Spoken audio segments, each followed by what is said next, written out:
Vamos a dar en un momento inicio a la transmisión en vivo. Vamos a tener una invitada muy importante el día de hoy, experta en materias penales. Así es que vamos a ir esperando a que se unan nuestros seguidores. El día de hoy les damos la bienvenida a todos y todas quienes se van conectando.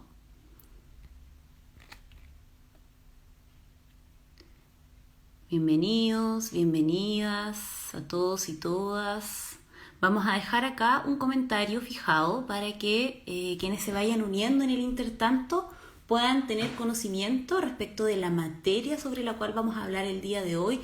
Sumamente interesante, nos han llegado muchas consultas a Fundación Pro Bono respecto de esta temática específica ligada, ¿cierto?, a la denuncia de los delitos, ya sea como víctima o como testigo. Así es que vamos a esperar un minutito, no se desconecten por favor, manténganse acá con nosotros, con nosotras, para poder conversar sobre esta temática tan interesante. Así es que, hola a todos y todas quienes se van conectando. Aquí tenemos a Gilda, tenemos a Eve, tenemos a Lilita. Bienvenidos, bienvenidas todas, todos a nuestra transmisión del día de hoy. Si es que ya tenemos conectado ahí dentro de los invitados a Catalina Valdés, que nos va a acompañar el día de hoy. Así es que vamos a esperar un minutito más. Por mientras me presento, mi nombre es Fabiola Cabezas, nosotros ya nos habíamos encontrado en otra oportunidad, en otro Instagram Live. Yo soy abogada y coordinadora de Fundación Pro Bono y me da muchísima alegría poder estar el día de hoy, más temprano, ¿cierto?, en esta transmisión que es de horario AM. Y poder estar acá porque en realidad es una materia muy interesante la que vamos a conversar el día de hoy y vamos a poder contar con el conocimiento y la experiencia de la abogada Catalina Valdés, que es del estudio jurídico miembro de Pro Bono Albagli Saliasnik, a quien ya van a conocer en un minuto. Previo a aquello, les recordamos a todas y todos que Fundación Pro Bono otorga asesoría jurídica gratuita a personas y grupos en situación de vulnerabilidad y, por supuesto, otorga apoyo legal para aquellos que lo necesiten, asesoría que se entrega a través de nuestros miembros que son abogados y abogadas individuales, estudios jurídicos y fiscalías o departamentos legales. El día de hoy nos acompaña el estudio jurídico Albagli Saliasnik, ¿cierto?, como les había comentado, que es miembro de Pro Bono. Y si tienes alguna consulta, alguna duda legal, nos puedes contactar en www.probono.cl. ¿Ya? Así es que debido a que el tiempo es reducido y para poder dar a entender bien la temática, las preguntas relacionadas al tema que nos convoca serán respondidas en el transcurso del Instagram Live. Así es que las pueden ir dejando ahí en los comentarios, van a encontrar la casilla ahí abajo. Así es que bienvenidas todas las consultas o dudas que puedan tener. Así es que voy a invitar a Catalina Valdés, que es nuestra invitada del día de hoy. Y acá encontré tu solicitud, Catalina, así es que vamos a transmitir con Catalina Valdés, a quien le damos una cordial bienvenida. Miren, acá ya se van conectando más personas. Leo se conectó, Olive se conectó. Mira, te estamos esperando con ya seguidores conectados, Catalina. ¿Cómo estás? Hola Fabiola, ¿bien y tú? Bien, también. Oye, muchas gracias por acompañarnos el día de hoy, porque sabemos que esta es el área de tu experticia, así es que estamos muy agradecidos. Yo ya te presenté así brevemente antes de que te conectaras, ¿cierto? Y te voy a pedir, Catalina, que nos des el honor de poder presentarte. Bueno, como ya dijo Fabiola, mi nombre es Catalina Valdés, soy abogada de la Universidad Diego Portales y actualmente trabajo como asociada en el equipo de litigios penales del estudio Albagli Saliasnik. Muchas gracias, Catalina. Solamente comentarles que Catalina nos apoya activamente en nuestras gestiones pro bono. Ella, además, nosotros tenemos mucho conocimiento de que ella ya tiene harta experiencia en el área penal, se dedica específicamente al área penal. Así es que tiene harta experiencia, no solo desde el conocimiento, sino que también muchísima experiencia a través de la práctica. Así es que va a ser súper útil toda la información que nos vas a entregar el día de hoy, Catalina. Así es que, ¿te parece que comencemos? Sí, démosles nomás. Ya. Les cuento entonces a todas nuestras seguidoras que acá se están conectando. Ya tenemos 20 personas conectadas a esta hora. Igual son hartas personas, así que les agradecemos por el esfuerzo de conectarse en un horario que es diferente, ¿cierto? Porque es un horario AM, uno está más acostumbrado a las transmisiones en horario de tarde, así es que en realidad muchísimas gracias. Aquí estamos saludando, ¿cierto? Está Alejandro, Alex, Abilio, eh, Leo, Tami, Constanza, Matías, y varias personas que se han ido conectando aquí, Bárbara también, Job que se conectó, y perfecto, súper. Estamos entonces, saludamos a todos nuestros seguidores y seguidoras que se están conectando, que se siguen conectando ahora en el intertanto. Así que les vamos a contar que la temática sobre la cual vamos a hablar el día de hoy la pueden encontrar en la casilla que está ahí abajo, ¿cierto? Y la pregunta, gran pregunta es, ¿qué puedo hacer si soy víctima o testigo de un delito? Y vamos a partir entonces desde la denuncia hasta las gestiones posteriores. Entonces, vamos a tener primero un acercamiento general para introducir aquello que nos convoca, ¿cierto? Y posteriormente vamos a pasar a temas más específicos, por ejemplo, aquello relacionado a los plazos, ¿cierto? Aquello relacionado a cómo conozco el estado de las causas, las medidas de protección, entre otros temas que son muy relevantes. Así es que cuéntanos, Catalina, ¿cómo sé, siendo cierto víctima o testigo, cómo sé si es que efectivamente puedo denunciar? Mira, en general, cualquier persona que estime ser víctima, testigo o sienta que tiene conocimiento de la comisión de un delito puede proceder a denunciar. No tienen por qué saber específicamente qué delito es el que se está cometiendo, sino que solamente sintiendo que son víctimas o que vieron, presenciaron o se enteraron de la comisión de algún delito, ellos pueden dirigirse a denunciar a las instituciones pertinentes. ¿Y cuáles serían estas instituciones pertinentes para poder denunciar? No es solo una, son varias. Generalmente la gente solamente ubica a carabineros. Específicamente se puede denunciar en carabineros, también en cualquier cuartel de la Policía de Investigaciones. Y también se pueden hacer denuncias directamente en la Fiscalía o inclusive en el tribunal. ¿Y cómo lo hago en ese caso? ¿Tengo que acudir presencialmente o puedo hacerlo a través de otros medios que quizás, pongamos que efectivamente el día de hoy todavía existe un cierto riesgo, ¿cierto?, para poder acercarse de forma presencial. O puede ser que los hechos estén ocurriendo en ese minuto y yo no alcanzo a acudir de forma presencial. ¿Existen otros medios para poder comunicarse con estas instituciones?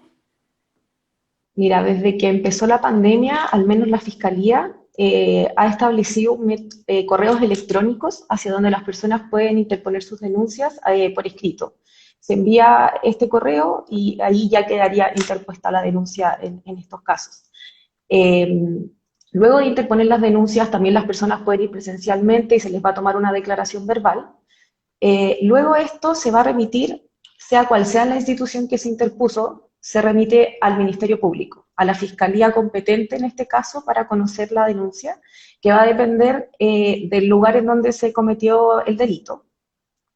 Y aquí es donde la gente un poco de repente se enreda porque no sabe ya cómo seguir, cómo hacerle el seguimiento a la causa. Efectivamente, Carabineros, la Policía de Investigaciones, le va a dar un número de parte a la persona y con ese número de parte se puede dirigir a la fiscalía o llamar al call center, como ahora estamos en pandemia, es más complejo ir a los lugares y consultar con ese número de parte o con su RUT qué pasó con su denuncia. Lo que pasa comúnmente y lo que debería ocurrir es que se le da un RUC a la denuncia y el RUC significa rol único de la causa. Esto es que la causa ya ingresó a fiscalía y este número va a ser con el número que se va a identificar la causa durante todo el proceso. Desde el inicio se va a identificar tanto en la fiscalía como en los tribunales. Perfecto, o sea, existen fórmulas para que una vez que una persona efectúa la denuncia, ¿cierto? A través de los medios que tú nos comentaste, entendemos que también se puede hacer la denuncia vía telefónica, ¿cierto? Al menos respecto de la comisión de Claro, delito, para que pueda concurrir la policía, ya sea carabinero, la policía de investigaciones, para poder ahí no solamente ver el tema de la denuncia, sino que también poder sí, socorrer ante alguna circunstancia que sea mayor, ¿cierto? Que sea de mayor gravedad. Entonces, tú efectivamente. nos cuentas que se puede hacer un seguimiento con este número. ¿Este número quién lo asigna? La misma fiscalía, a través de su sistema interno, le asigna el RUC automáticamente a medida que va ingresando la denuncia. Esto no demora muchos días, debería demorar máximo 5 a 10 días. Eso también va a depender en dónde se realice la denuncia, porque si que se realiza directamente en la fiscalía, va a ser mucho más rápido el trámite a que carabineros o la policía de investigaciones remita el parte.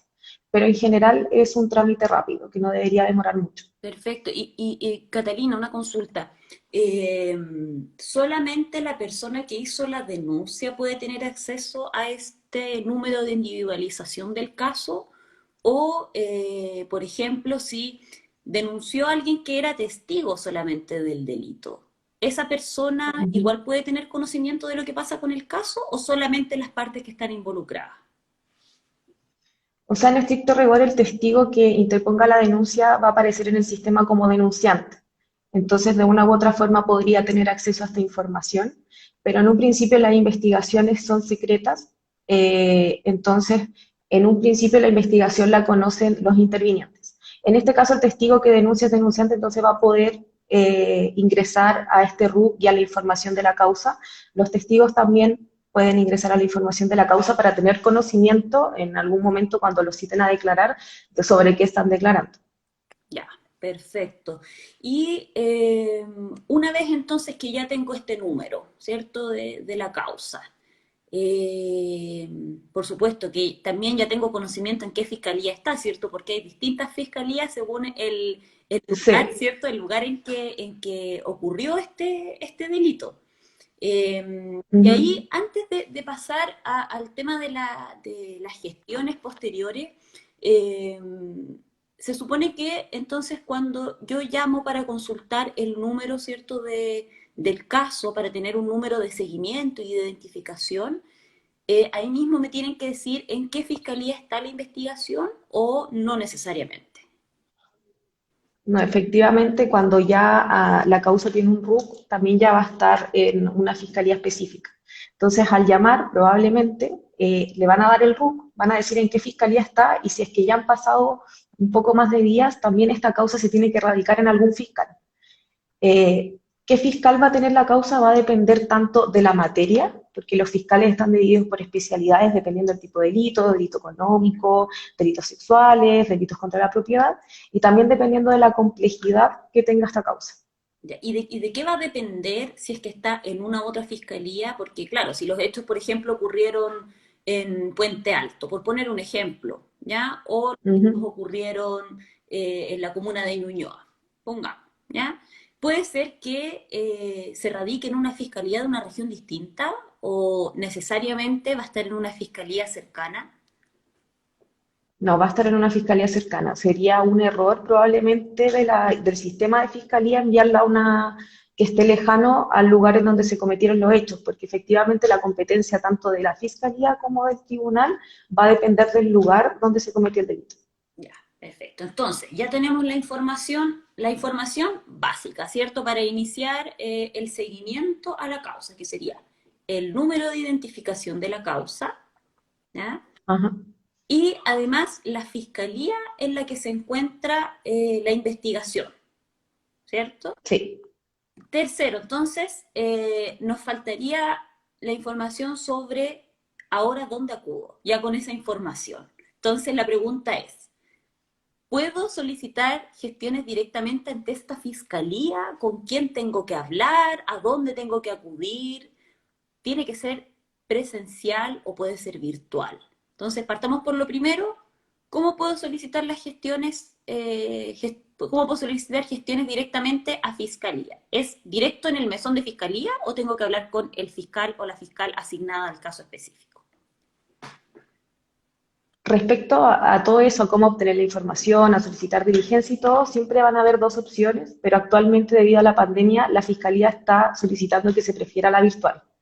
Efectivamente, la Fiscalía tiene un sistema que se llama Fiscalía en línea, o que también otras personas la conocen como SIAU, que es las personas intervinientes pueden acceder a través de su clave única del registro civil a su SIAU o Fiscalía en línea y ahí le van a aparecer las causas que están asociadas a su RUT, tanto como denunciante, como víctima o en otro caso como imputado. A través de esa plataforma que es amigable, se pueden hacer distintas solicitudes y esas solicitudes van a llegar al fiscal a través de este sistema.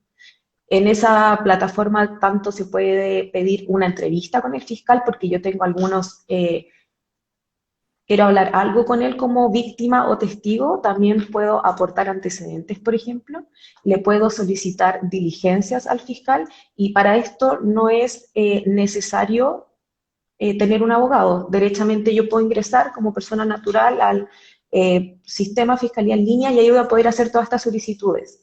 Ahora, también de todas formas, si es que hay personas que no tienen el acceso a Internet, si no entienden cómo funciona, se pueden acercar a la Fiscalía si hay mesones de atención al público, en donde los van a atender y muchas veces existen formularios estándar que ellos pueden rellenar para que esto le llegue al fiscal y su equipo. Ahora, efectivamente, no es que yo vaya y llegue a la fiscalía y me vaya a atender el fiscal de inmediato. En general se hace una solicitud para que él y su equipo lo analicen y ahí me atiendan o yo puedo solicitar diligencias, pero eso no significa que se vayan a realizar, sino que el fiscal va a analizar si es que efectivamente realiza son pertinentes o no, y todo eso se me va a ir informando. Pero la forma más amigable que existe en estos momentos y que es espontánea es este portal de mi Fiscalía en línea al que puedo acceder con la clave única, en donde puedo obtener toda la información de mi causa. O sea, me aparecen las actividades de la investigación, qué se ha hecho, qué se está pidiendo, a qué institución, etc. Ya, perfecto. Entonces, eh, con la información general podemos acceder, esto sería acceder directamente a la página de la Fiscalía de Chile.cl y, Claro, o sea, uno entra a fiscaliadechile.cl y hay un cuadradito que dice mi fiscalía en línea. Ahí uno ingresa y ahí te pide el root y tu clave y también está la opción de entrar con clave única. Y ahí tú apretas la opción de entrar con la clave única al registro civil y te va a dejar acceder. excelente. Y esta entonces es una de las varias fórmulas, la más simple de acceso a poder pedir alguna reunión con el fiscal o la fiscal que tiene a cargo la investigación. Esta figura de el fiscal o la fiscal que tiene a cargo la investigación siempre se da así, es decir, siempre existe alguien a cargo o hay en algunas circunstancias en que no hay una persona designada. En la mayoría de las causas sí existe un fiscal a cargo y que tiene un equipo detrás. O sea, no es solamente que esté el fiscal, sino que tiene abogado asistente, etcétera. Rara vez pasa con delitos de poca complejidad que quedan en una unidad específica de delitos de baja complejidad, pero de todas formas esa unidad también está a cargo de un fiscal. Entonces siempre va a haber un fiscal a cargo de tu investigación y que va a estar conociendo los antecedentes, las pericias que se estén realizando, etcétera. Perfecto. Y otra consulta que surge también a partir de esta misma temática y que tú habías ya adelantado un poquito respecto a esta información. Necesito abogado o abogada que me represente, ¿cierto? Para que la causa sea conocida por un juez o una jueza. Y Caterina, te voy a pedir una cosa un poquito antes, retrocediendo un poquito antes de esta pregunta, es porque, claro, en algunas circunstancias se puede llegar a creer que el que haya un fiscal o una fiscal asignada significa que la causa ya está en tribunales, por decirlo de alguna forma. Claro. Entonces ahí, antes de que pasemos a la pregunta de si necesito abogado o abogado para que la causa sea conocida por un juez, cuéntanos ¿cuál es la diferencia entre que la causa sea conocida por un fiscal o una fiscal y que la causa sea conocida por un tribunal? Claro. Mira, que la causa esté siendo investigada, que yo haga una denuncia ante la fiscalía o ante las policías, no significa que esto va a ser conocido inmediatamente por un tribunal, en este caso por un juzgado de garantía, sino que tienen que ocurrir ciertas cosas para que estas causas se judicialicen. Esa es la palabra que se utiliza. Pero en un principio, cuando la investigación, o sea, cuando la causa está en etapa investigativa, no necesariamente la va a conocer un juez y de hecho pueden existir causas que nunca lleguen a ser conocidas por un juez porque terminan previamente a esto, porque puede ser que el fiscal determine que no hay delito o no hay antecedentes suficientes para seguir y la termine previo. Entonces, no necesariamente que la causa esté en fiscalía significa que vaya a estar siendo conocida por un tribunal. Excelente. Y ahora voy a la Sí. pregunta. de, para que sea conocida por un juez o jueza, no necesariamente la víctima o el testigo debe tener un abogado. ¿Ya? Las partes que siempre van a estar en un proceso penal son el Ministerio Público, que representa al Estado, y el imputado. En estos casos, la causa se puede judicializar por distintas cosas. Se puede judicializar porque el fiscal ya reúna los suficientes antecedentes para formalizar la investigación y después acusar al imputado, porque quiera solicitar algunas medidas intrusivas. ¿Qué son las medidas intrusivas? Significa son diligencias de investigación que necesitan o que afectan los derechos fundamentales del imputado. O pedir algún tipo de medida de protección que también afecte los derechos del imputado. Entonces ahí el fiscal va a tener que acudir al juzgado de garantía, pero eso no significa que yo como víctima necesito un abogado. Cuando yo, víctima, voy a recurrir a un abogado es cuando yo quiero presentar una querella y ser querellante en la causa. Ser querellante en la causa significa que yo como víctima quiero ir más allá, quiero poder intervenir más en el proceso. Entonces, al ser querellante, uno tiene mayores posibilidades de influir en el proceso, ya participa, y ahí sí o sí la querella debe ser presentada por un abogado. Ya, entiendo. Esto que tú llamaste la formalización, cuéntanos un poco qué implica, ¿cierto? A rasgos generales, esta formalización. Esa sería por las reglas, por regla general, ¿sería la primera audiencia que tendría frente a un juez? Por regla general, sí, si es que no se han pedido medidas intrusivas o medidas de protección, va a ser una de las primeras audiencias que va a haber frente al tribunal.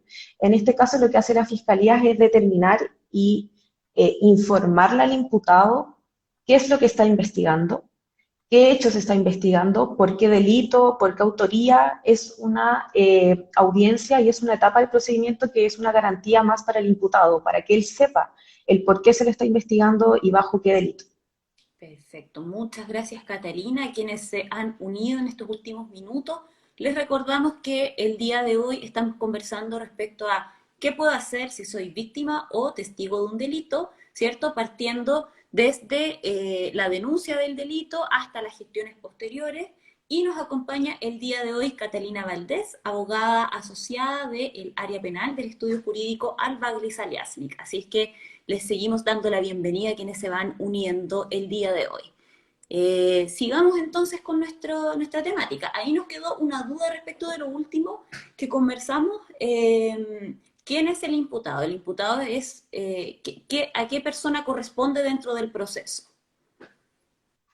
El imputado corresponde, como en términos simples, la persona a la que se le está investigando y se cree que fue el autor del delito, o no solo autor, también quizás cómplice o encubridor, pero son las personas que se estiman como que ellos cometieron los hechos constitutivos de delito. ¿Ya? En general, el proceso penal está hecho de una forma para asegurar que las garantías de esta persona que se está considerando imputada no sean vulneradas. Entonces, por eso también se tienen que realizar varias solicitudes frente al juez de garantía en caso de querer establecer alguna medida que afecte los derechos de esta persona. Perfecto. Y entonces, el imputado viene a ser la persona que se está investigando por el delito, ¿cierto? Y Uh -huh. esta primera audiencia, haciendo una pequeña recapitulación, esta primera audiencia, ¿cierto? Por regla general es la primera audiencia, que es la audiencia de formalización, es informada a la víctima. ¿Cómo sabe la víctima que tiene esta audiencia?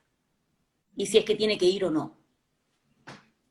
En general, todo esto va a ser comunicado por el fiscal cuando lo estime pertinente, porque efectivamente en la audiencia de formalización también se pueden llegar a algunos tipos de salidas alternativas, ¿ya? En estricto rigor no es obligatorio si es que las personas son víctimas que asistan a estas audiencias, ni si es que son denunciantes tampoco va a ser obligatorio a pesar, entonces, si es que son querellantes, ahí sí va a ser obligatorio asistir, pero si no, no. En general, el fiscal le va a ir informando estas cosas a la víctima para resguardar sus derechos también, porque como el imputado tiene derechos, la víctima también tiene sus derechos. Y como decía, se le va a informar porque existen posibilidades de que en esta audiencia de formalización también apliquen ciertas salidas alternativas. ¿Qué son las salidas alternativas? Son formas de terminar el procedimiento de forma previa, evitando un juicio oral y en algunas de estas se toma en consideración los intereses de la víctima. Por ejemplo, en un acuerdo reparatorio, que es una salida alternativa en donde se llega a un acuerdo entre el imputado y la víctima de que éste de alguna u otra forma le realice o indemnice alguna prestación en favor de la víctima, pero es por esto que esto solo aplica a delitos de carácter patrimonial, ¿ya? Por ejemplo, en general no se aceptaría, no se puede acudir a un acuerdo reparatorio en causas de violencia intrafamiliar, porque ahí no habría una forma de indemnizar o de contrarrestar por parte del imputado y no habría una igualdad de condiciones. Pero en estricto rigor la víctima a la audiencia de formalización no es obligación que asista. Ya. Y en caso de que asista, ¿puede asistir sola o necesariamente tiene que ir representado o representada por un abogado o abogada? Ante el tribunal debería ir representada por un abogado o abogada, efectivamente. Ok, y entonces pasamos a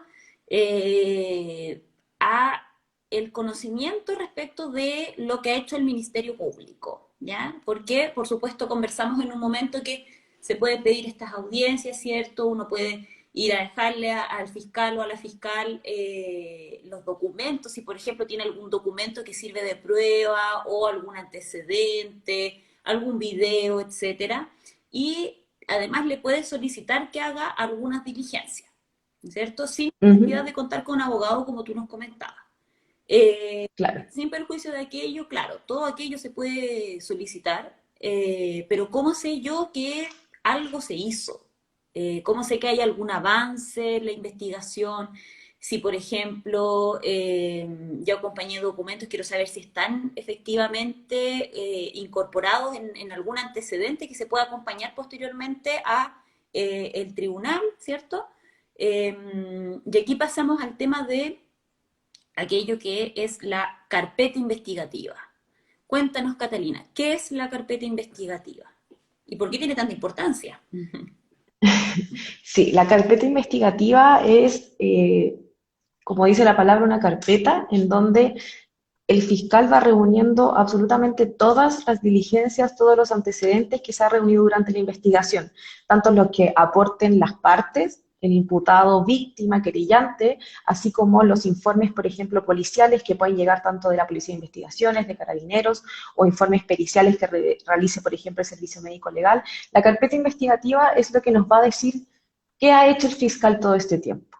Ahí va a estar todo lo que él va a incorporar a la investigación y en caso de que posteriormente se llegue a un juicio oral, ahí va a estar toda la prueba que se está reuniendo para posteriormente poder acusar y si es que se puede condenar al imputado. Y acá entonces pasa en muchas ocasiones que una persona acude a alguna institución, algún organismo de asesoría o también puede acudir a abogado o abogada particular según lo estime conveniente, ¿cierto? Según su situación, las circunstancias, etcétera. Y generalmente cuando las víctimas acuden, les dicen, ok, pero ¿nos puede enviar por favor la carpeta investigativa? Ya. Y frente a esa circunstancia, ¿cierto? Ya sea porque quiere tener conocimiento respecto de los avances o porque en alguna institución, organización u otros se la solicitan, ¿cómo puedo yo, como víctima, tener acceso a esta carpeta investigativa? ¿Cómo la solicito? Y si es que puedo solicitarla. Efectivamente, la víctima la puede solicitar, el denunciante también, a través de este mismo portal, Mi Fiscalía en Línea o SIAU. Existe dentro de las solicitudes, solicitar copia de carpeta investigativa, y ahí se solicita una carpeta, una copia actualizada de esta carpeta, y en general el fiscal accede a esto y da un plazo para que dentro de ciertos, no sé, 10, 15, 20 días, suben esa carpeta al mismo portal. Ya. Efectivamente, como dije anteriormente, si es que hay gente que no tiene el acceso a estas plataformas, internet, etcétera, también puede acudir directamente a la fiscalía y en el mesón de atención al público solicitarla. Eso sí, para tener acceso a esta carpeta investigativa, sí o sí hay que ser interviniente, si no, no se puede, porque son elementos que solo pueden tener acceso el imputado, la víctima y el Ministerio Público. Ok, entonces, recapitulando, hasta el momento hemos hablado, ¿cierto? ¿Cómo sé si puedo denunciar? ¿Dónde denunciar?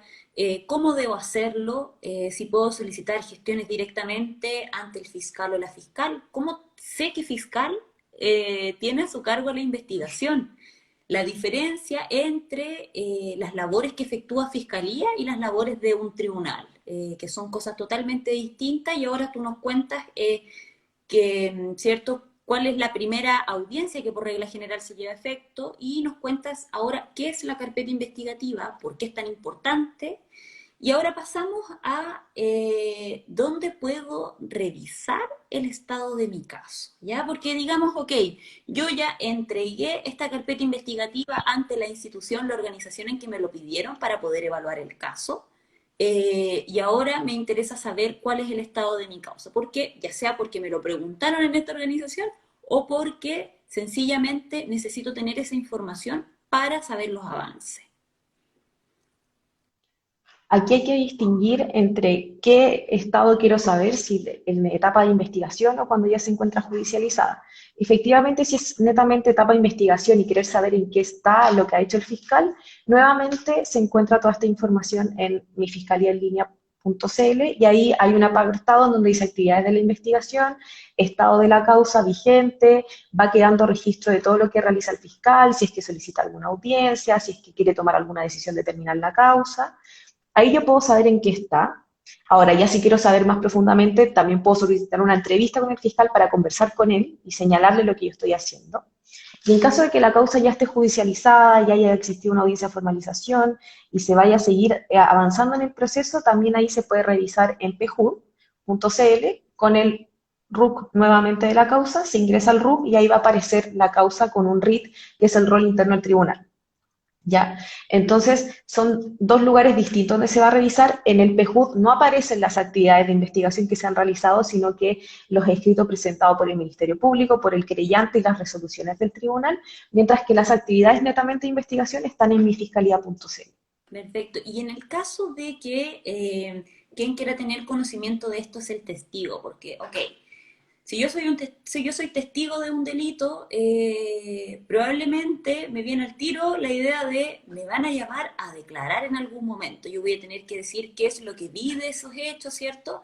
Y a medida que pasa el tiempo, por supuesto, la memoria es frágil, entonces uno está pendiente, pero obviamente hasta cierto momento de me van a llamar para poder ir a declarar. Yo siendo testigo, estoy en este momento pendiente de que me llamen a declarar. ¿Cómo sé si me van a llamar a declarar? O, por ejemplo, si por cualquier circunstancia yo en el futuro no voy a poder declarar, ¿puedo ir voluntariamente a declarar a algún lugar? Efectivamente, si es que uno es testigo, la forma de enterarse si es que te van a llamar a declarar o no es, llega una citación formal desde Fiscalía o desde la policía. Eh, Para poder ingresar a la carpeta investigativa, en general se permite cuando ya se les citó como testigos para que tengan conocimiento de sobre qué van a declarar, porque también muchas veces yo puedo ser testigo, pero podrían, por una u otra razón, pasarme a la calidad de imputado. Entonces son otros los derechos que yo tendría en caso de ser imputado a ser testigo. Entonces yo ahí puedo solicitar tener acceso a los antecedentes para poder tener conocimiento. A veces los testigos no solo dan una declaración solo, sino que también piden la asesoría de un abogado o abogada. Y efectivamente, si yo quisiera declarar previamente, tendría que ir a la fiscalía porque probablemente en su sistema de mi fiscalía en línea no va a aparecer vinculado a la causa, entonces tendría que ir personalmente a fiscalía o llamar a un call center para hacer una solicitud como un tercero de querer aportar antecedente a la investigación. Y ahí el fiscal va a decidir si es que efectivamente le toma declaración o estima que no es pertinente esta información. Ya, clarísimo entonces, clarísimo qué es lo que tengo que hacer si soy testigo. Otra consulta que hemos tenido también de forma recurrente, que probablemente las personas que están conectadas también tengan, ¿cierto? Como consulta. Tú nos hablaste en algún momento sobre una querella, ¿ya? Entonces, ¿qué es la querella a grandes rasgos? Y es obligación que si yo denuncio un delito, ¿debo interponer una querella? La segunda pregunta, la respuesta es no, no es obligación. Yo ya denuncié y el Ministerio Público ya va a iniciar la investigación solo con la denuncia. La querella, muchas personas, para explicarla en términos simples, aunque quizá algunos penalistas me van a odiar por decirlo así, pero es como una demanda en penal. Es una forma de yo intervenir en el proceso de forma más activa, ¿ya? Se tiene que presentar esta sí o sí ahora ante el tribunal, ante el juzgado de garantía. Puede ser respecto a una causa que ya inició, por ejemplo, y además presentar una querella, o puede que la causa no exista y yo con esta querella le dé inicio a la investigación, ¿ya? Para presentar una querella debo estar representado sí o sí por un abogado porque es un escrito formal que debe cumplir ciertos requisitos y esto me va a permitir poder actuar de forma más activa en la causa. Se me va a consultar más respecto a ciertas cosas, voy a poder influir mucho más en la investigación. Esa es la ventaja, por decirlo de alguna forma, de la querella, pero no es obligación interponerla. Ok, entonces es algo recomendable, más no obligatorio. Exacto. Súper. Y acá nos consultan en nuestros comentarios, nos dicen, si soy víctima de un delito, ¿tengo algún plazo para denunciar? En estricto rigor, los plazos son muy largos porque son cuando el delito prescriba, ¿ya? Que son 5 a 10 años, dependiendo si es un simple delito o un crimen. Pero lo recomendable efectivamente es denunciar lo antes posible, pero netamente por un tema de que si no la prueba empieza a desaparecer, los testigos ya no pueden declarar o empiezan a olvidar. Entonces, hoy en día todos los delitos tienen un tiempo de prescripción que va de 5 a 10 años en general. Eh, y ya es un plazo bien largo para denunciar. Pero como les digo, efectivamente lo ideal es denunciar lo antes posible por el tema de prueba. Ahora efectivamente hay ciertos delitos que hay un entendimiento de que se demore más la denuncia, especialmente hablando de tipos de carácter sexual o de violencia intrafamiliar.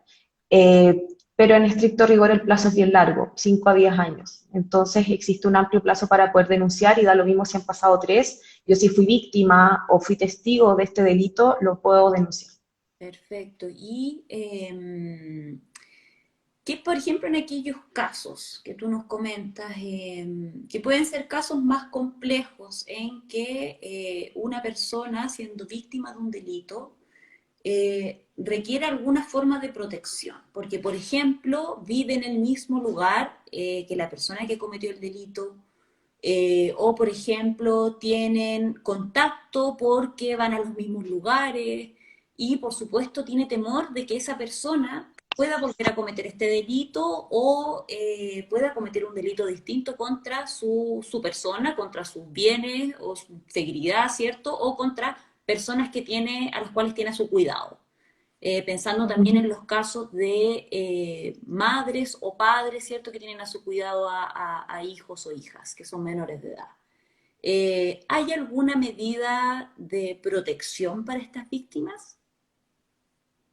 Sí, efectivamente, uno de los derechos que tiene la víctima es recibir protección por parte del Estado. Y aquí tenemos que distinguir entre medidas de protección que afecten los derechos del imputado y las que no. Si vemos las medidas de protección que no afectan los derechos del imputado, las puede establecer directamente Fiscalía, ¿ya? Estas en general son las que se aplican en casos como los que hablamos, de violencia intrafamiliar, delitos sexuales, en donde se le da ciertos protección a la víctima a través de, por ejemplo, rondas policiales periódicas, un contacto telefónico prioritario con la policía, una ubicación, si es que vive en la misma casa que el agresor, por ejemplo, eh, cambiarla a una casa de acogida, entrega de alarmas de ruido, etcétera. Esas son medidas de protección que puede entregar la Fiscalía directamente sin acudir al tribunal. ¿Ya?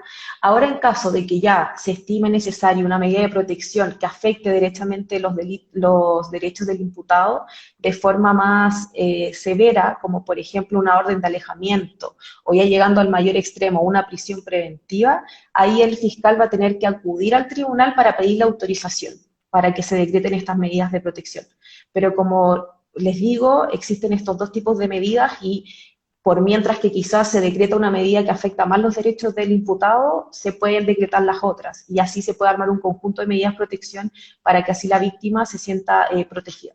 ¿Y eso lo tiene que pedir la víctima directamente o lo determina el fiscal o la fiscal? En general, dependiendo del tipo de delito y como los fiscales también están distribuidos por especialidad, probablemente una fiscal o un fiscal que trabaja en el ámbito de delitos sexuales o de violencia intrafamiliar le va a ofrecer esto a la víctima. Pero en caso de que no fuera así, también la víctima puede solicitarla O sea, para que el fiscal las decrete o las solicite al tribunal. O sea, lo importante es que en este caso las víctimas sepan que existe una alta probabilidad de que el fiscal o la fiscal a cargo le informe esta situación, ¿cierto?, de la posibilidad de estas medidas, o si no, que también esté informada previamente para poder solicitar este tipo de medidas. Nos hacen otra consulta acá en nuestra cajita de comentarios. Lilita nos pregunta, ¿cuánto tiempo duran los procesos?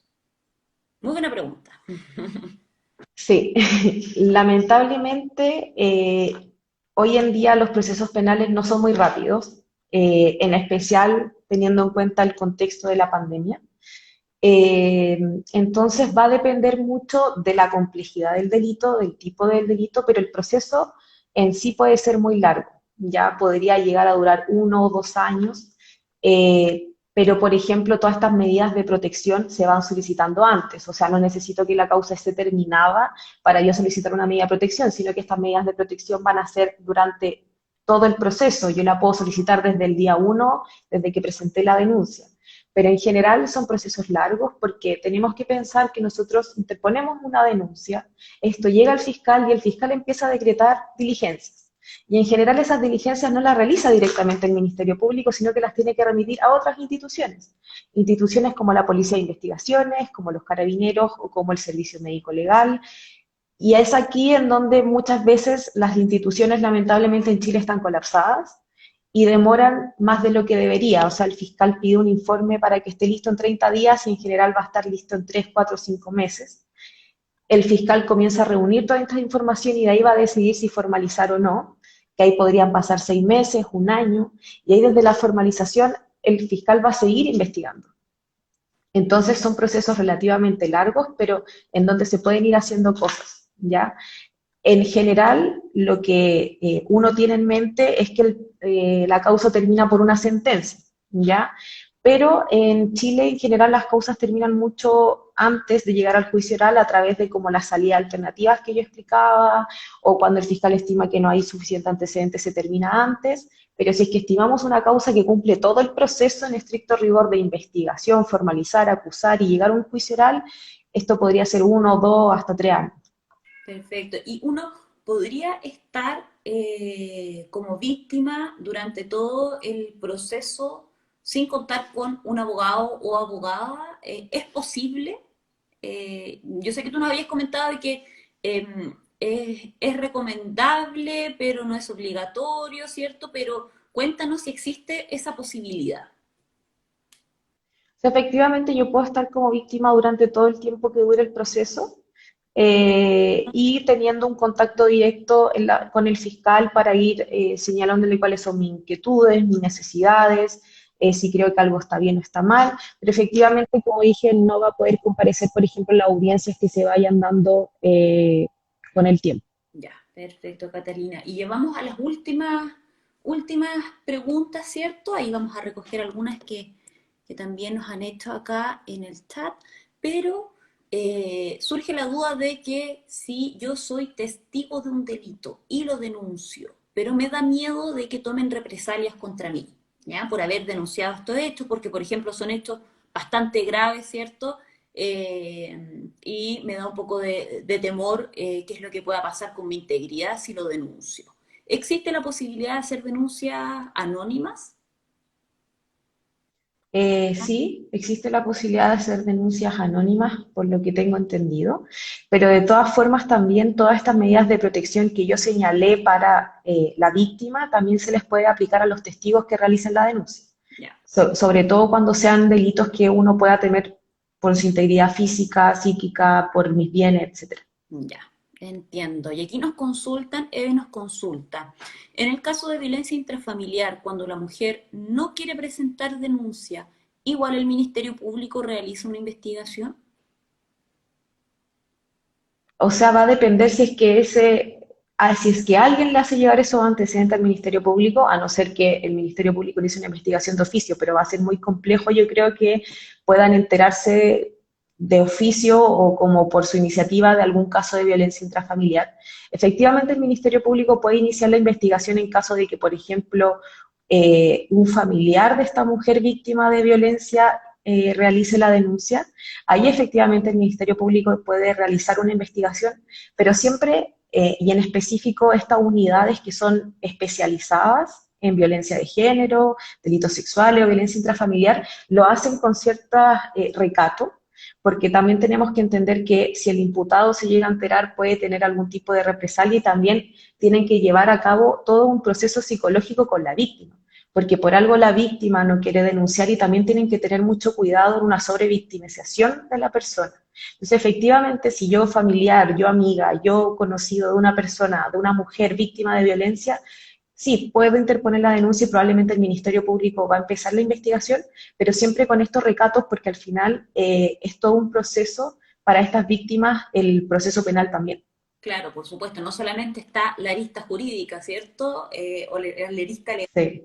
sino que además es necesario un acompañamiento psicológico para aquellas Ujú. víctimas que han sido objetos, sujetos, ¿cierto?, de algún delito de mayor gravedad contra su integridad, contra su indemnidad sexual, etcétera.